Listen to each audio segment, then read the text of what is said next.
Welcome to the How Did They Do It Real Estate Podcast. Have you ever wondered how people succeed in real estate and what steps they took to get there? If so, this podcast is for you. Your hosts, Sayla and Eileen Prack, interview top experts in the real estate community to share with you their real estate journey and how they achieved massive success. Our goal is to provide you with valuable real estate resources and to help you apply it to your own real estate goal. Welcome, everyone, to today's episode of the How Did They Do It Real Estate Podcast. I'm your host, Eileen Prack. And today we have a really awesome guest for you, Kathy Jang from Phoenix, Arizona. And she and her husband also have two sons, and their passion and goal is to educate and enable busy professionals to gain greater control of their time by achieving financial freedom through investing in multifamily real estate. And her portfolio consists of about 16 or over 1,600 multifamily units. And she's also the co-organizer of the Arizona Multifamily MasterMind Group, a 74-member group focused on acquiring, managing apartments in Arizona. So Kathy, thank you so much for being on the show today. Welcome. Thank you. I'm glad to be here. So Kathy, can you share a little bit more about your background and how you got started with real estate? Yeah, sure. So prior to real estate, I was actually in medical device marketing. So love that just because I love to be passionate about what I do. It gives me something to wake up to, right? And just being able to help people. I was in cardiovascular for a while and then nuclear medicine, and then most recently with Invisalign clear aligners. But during that time, my husband and I had been trying to grow our passive income just because we didn't want to grind till we were 65. So, trying to find a way out, right? And, to make our money work for us. And I hear that a lot from a lot of real estate investors. And so, in our spare time in the evenings and on the weekends, we started to really just start investing in real estate, started with this whole single family portfolio and loved it. Absolutely loved it and looked to scale our portfolio. And that's how we got to multifamily. I see. So how did you find multifamily? And then when you found multifamily, why did you decide to switch it from the single family? Because now you're primarily focused in multifamily. Why did you decide to switch it, and how did it fit better into your lifestyle with multifamily? Yeah. So with single family, when we started our journey and as we were learning, we didn't realize that for traditional loans, you were capped at 10. And so by the time we were at like half a dozen rental homes, we realized that we loved having the passive income, but we couldn't continue to do that if we were capped with 10 loans.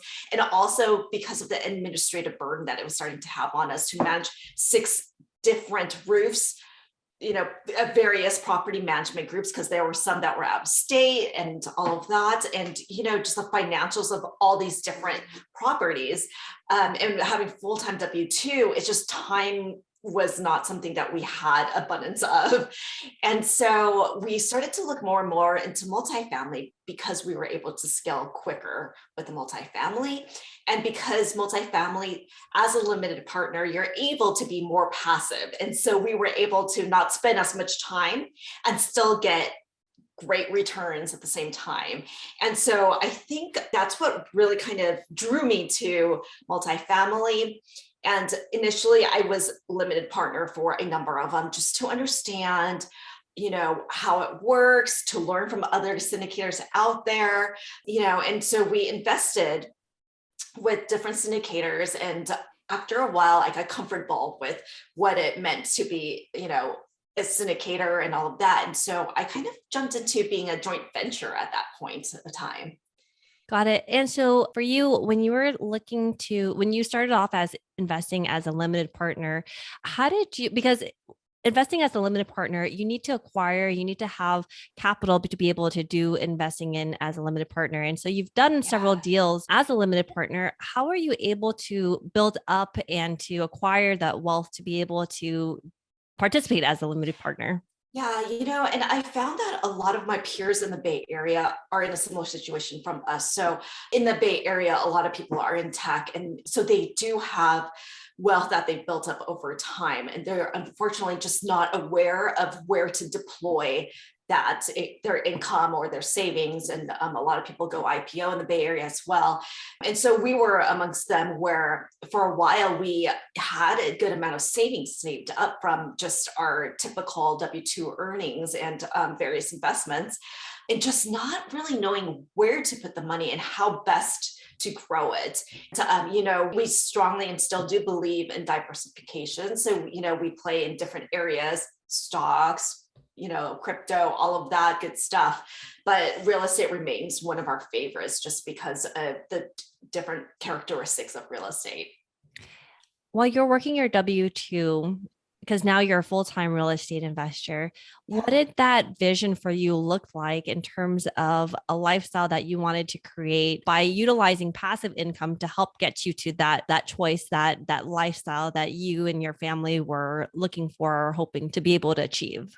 Yeah, so that aspect has been super critical. So my husband and I, we really sat down and just kind of put our heads together about what our vision is as a family. And it certainly was not where we were at during that time, which was, we were both W-2 workers and very hands-on with our jobs, just always on call, always, with our computers nearby and our phones nearby. And at that point, our kids were newborns, and both of us had quite a commute. I was driving 3 hours. He was driving probably 2.5 hours a day. And then we're trying to get home to our kids before, daycare closed and all of that good stuff. And we wanted something better. And so I think that's when our wheels started to turn much more for real estate. And we wanted our passive income to accelerate to a point where I could replace my full W-2 income through passive investments. And it was decided kind of like me first because my husband has a higher wage than I do. He's a little bit older as well. And then I think as a mom, it just kind of blended itself a little bit more to just me being able to take on more of the home things and the kid things as well.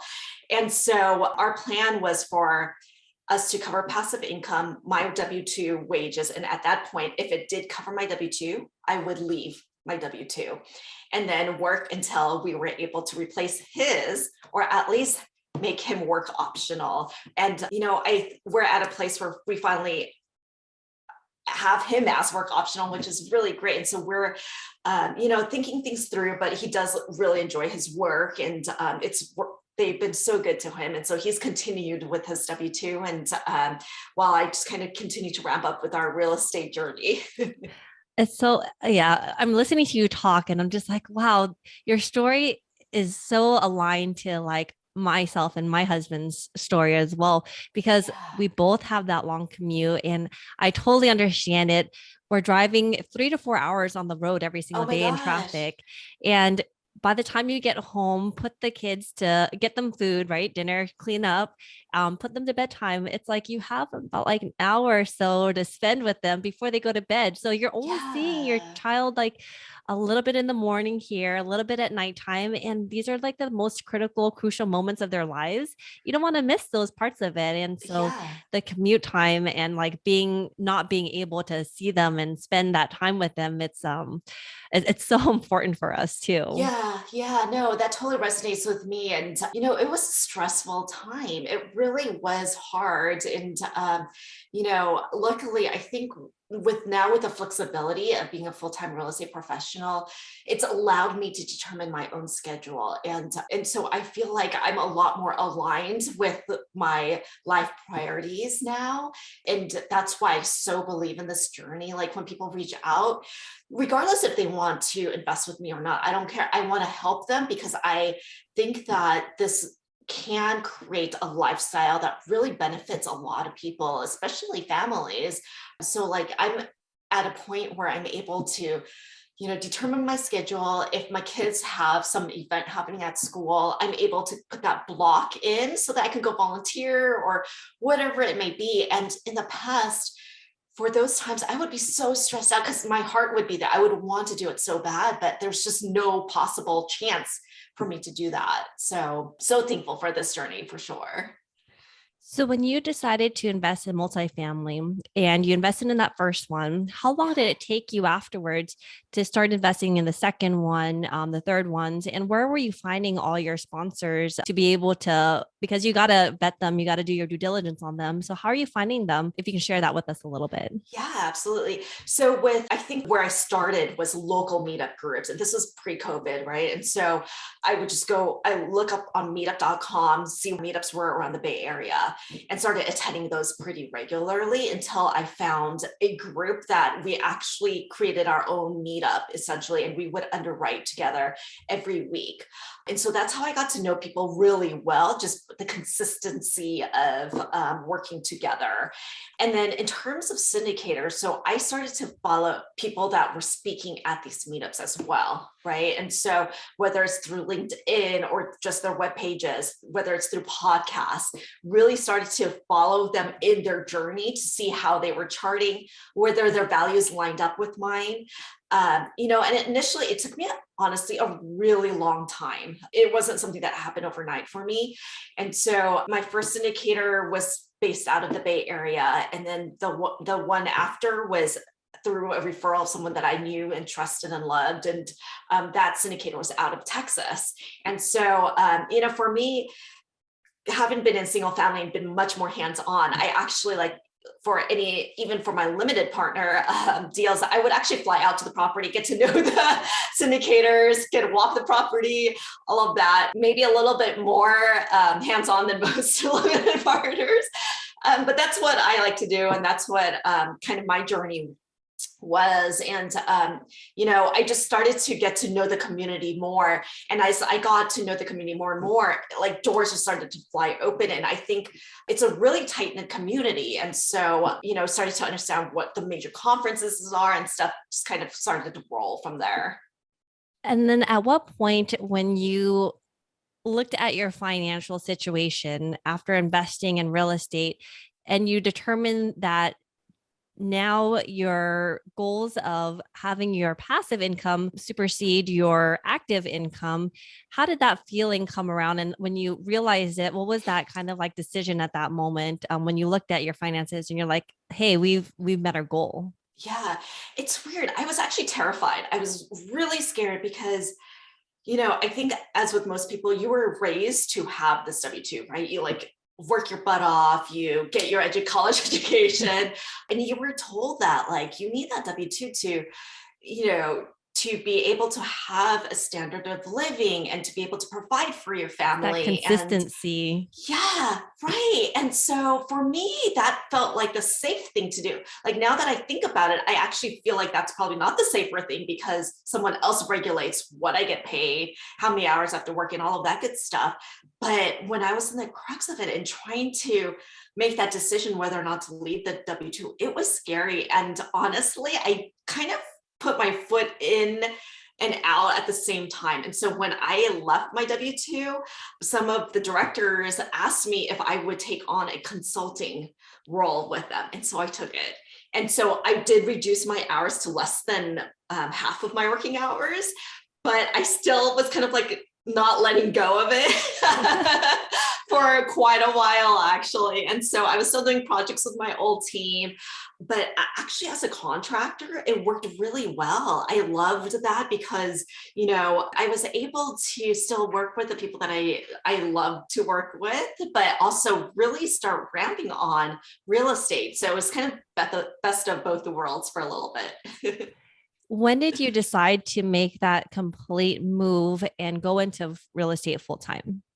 Yeah, so at that time, I was considered full-time real estate professional just from how it's defined, as long as it's more than half of my time. Mhm. So that was, full-time. And then for back then, I was contracting for Invisalign clear aligners. And so I determined how many hours I would want to work and what projects I wanted to take and all of that. And I just ensured that my real estate work was the predominant majority of my hours. Got it.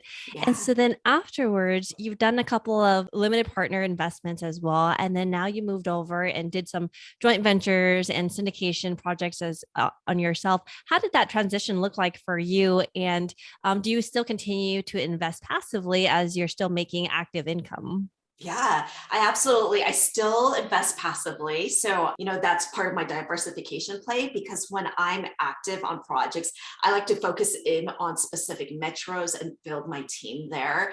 And, so right now I live and breathe in Phoenix. And so my main focus is in Phoenix, but I started off in Kansas City. So I still do syndicate out in Kansas City, but my primary focus has been in Phoenix. And then for everywhere else, I'm a limited partner for typically. But I started off as a joint venture because I think my nature is very conservative. And for me, syndicating was such a big deal that I felt like I wanted to learn the ropes with my own money, right? And as a joint venture, it was just me and a few partners that pulled our money to purchase the apartment building together. And that's it. So we weren't responsible for limited partners and other investors, but just our own money. And so that's kind of how I learned the ropes. It was a deep renovation project. I was the least experienced of all of them, but I was extremely hands-on. I put in more hours than anyone else just to learn. And then when I got comfortable and, got mentors and all of that, that was when I went into the syndication realm and, started to dig in even deeper at that point. Can you share with us a little bit about the conversation and just the perspective of people around you as you made that transition out of the comfortable W-2 where everybody knows about into a more not so well-known space as entrepreneurship as a real estate investor? How did that conversation look like? Yeah, great, great question because it's not, unless you're in the multifamily realm, it's not really normal, and I think I was pretty quiet about it for a while, actually, for a long time. And I had been years in passive investments. And so people that knew me well knew that I've been dabbling and investing and growing my portfolio for quite a few years. But, when I left my W-2, I definitely didn't put it on blast. I think part of it was because I didn't know how it was going to go. I'm not one of those confident people that are like, yeah, I know I'm going to succeed. Right. And it was kind of like, who knows what this new adventure will bring. And so I kind of just did it pretty quietly, but I'm very, very grateful for the people that kind of started to understand what my journey was. They were really supportive. I think it's been a really great experience for me because unbeknownst to me, people believed and trusted in me probably more than I do myself.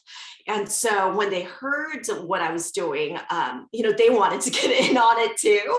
And, I would kind of bring them through my thought process of how has this added value to me? Not that they have to invest with me, but how has this changed my lifestyle? How has this really helped my family in the long run? And especially as I talk to other working moms, they're like, you know what, I want this in my life too. And, how do I get started? And so it's become a conversation. And, there's different vehicles of reaching financial independence and financial freedom. And, I kind of talk other people through the different ways to get there. And syndications is just one of their ways. And if it works for them, then fantastic, and it's just a great conversation starter to really help open people's perspectives and possibilities, really. Yeah, it's just, I think it's really it's about exposure because the more things that you're exposed to, the more that you learn about other things and the possibilities out there and what other people are doing in this space, it just sparks some more ideas within yourself on how it can apply to your own journey, your own life, and how you can take that and then run with it and do what you can in order to achieve the goals that you're looking for so you can create your own lifestyle that you want. Yeah, and talking to people like you and others in this realm has really helped me grow my mindset, right? And it's expanded what I've known for a long time. And I love that a lot of people in this industry view real estate as not the destination. Wealth building isn't the final destination that they're trying to get, but it's more about the impact that they can make to the community, to the people around them. And real estate is just a vehicle. It's a means of doing that, which really resonates with me. And I just get so inspired when I talk to other people in the real estate realm. And so, how has real estate impacted your life so far, especially coming from the W-2 world now into real estate full time, being able to spend that time with your family, your kids? How has that impacted your life? Yeah, I feel much more in my own skin. Like I'm able to prioritize what's more important for me, my family, much more so than I was ever able to do so. So that's what made this journey so much more meaningful. I think on a day-to-day level, I just feel more at ease and just kind of like, just kind of more at peace of knowing that, I'm able to lead a meaningful life defined by me and my family, and not so much leading a life that's determined by my boss or whoever else, because certainly I felt like that was the case for a while. And, don't get me wrong, I love my W-2 job, but it was just very consuming, and it was hard to align my personal priorities with what my W-2 required of me. And so now, like when I want to, spend time where I want to do it, I don't do it hesitantly, and I don't constantly have that to-do list running through the back of my head that I had for decades. And so it's such a relief to be able to do that at this point in time. So, what are you most excited about now going forward? Yeah, I right now I'm at the precipice of trying to determine, and continue to determine just where I want to take this, right? And I'm excited that for the first time, like in the summer, we're able to kind of cross off some bucket list items because we have the flexibility to do so. Like I've had wanted to do an RV trip for, I don't know, the last 10 years, and we're finally doing it type of thing, and it's just a little bit easier to do those things these days. And so I'm very excited to be able to like, do my wish list for once. So, where's the first stop on the RV trip? So we are going to be going through all of Utah's national park, or the main ones, the Mhm. Magnificent Five, I believe is what they're called. And Oh, so we're going to travel up north right into Utah and hit them all up. oh my gosh, that sounds really fun, especially for the kids too. I remember as a kid growing up, we would take road trips also. And so those are the types of memories that you remember like as you grow older as adults and you're like, oh, I want to spend that. I want to be able to do that with our kids too, as we grow older, because Yeah, that's a lot of where the memories are made too. I'm hoping so. I'm hoping they'll enjoy it. Time will tell. But I'm certainly looking forward to it. And right now they're excited about going on an RV. So here's hoping. So what is the one thing that you know now about real estate that you wish you knew when you first started? I feel like everyone says this, but I wish I started earlier, and it's never too late. So that's what I keep telling myself. So, I would have scaled up a lot quicker had I known, but it's always hindsight, right? So all I can do is, continue to move forward. And I'm glad that I started when I started. And so then what is the one thing that sets the successful people apart in real estate investing? I think it's absolute persistence, because when I started, there was so many people that, raised their hands like, I want to do this journey. And, when it came down to grinding things through, people started falling off real quick, especially when, it takes 100 LOI submissions to get one approved, right? Yeah. It's not for the faint of heart. And you really need to want this and have a really good why, right? To drive you to get through all of those no's before you hit a yes. And so I think persistence is key for this industry. Yeah, it definitely is. And I think nowadays, because it's getting so much more and more competitive, it's taking like 200 or 300 deal evaluations before you're hitting that one, right? So Yes. it's becoming even more and more difficult. But if you have a long-term vision ahead of you, the grind, if you're enjoying the journey along the way, it's not so difficult to want to do it, because now you're just enjoying and like learning along the way, and you're like, oh, okay, well, Yeah. we're working towards these steps to get to where we think we can get to. Yeah. Yeah. Whenever it's working towards your dream, like you just run hard and do whatever it takes. And, it's great to see the passion in the people here, because yes, because it takes so much persistence, I guess.